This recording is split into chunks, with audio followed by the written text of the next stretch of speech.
नगरपालिका परिषद डोंगरगढ़ के वार्ड क्रमांक 16 में श्री अटल परिसर निर्माण कार्य पूर्ण होने पर भारत रत्न अटल बिहारी वाजपेयी की प्रतिमा का उनके जन्मदिन के अवसर पर विधिवत उद्घाटन किया गया।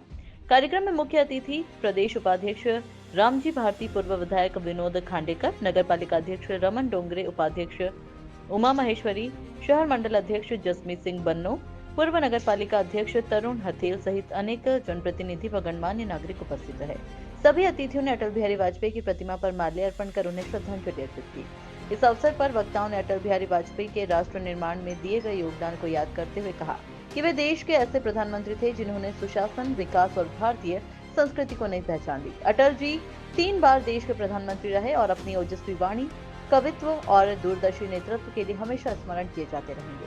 अटल परिसर और उनकी प्रतिमा आने वाली पीढ़ियों को राष्ट्रभक्ति और सेवा की प्रेरणा देती रहेगी। भारत नेशन के लिए खास रिपोर्ट।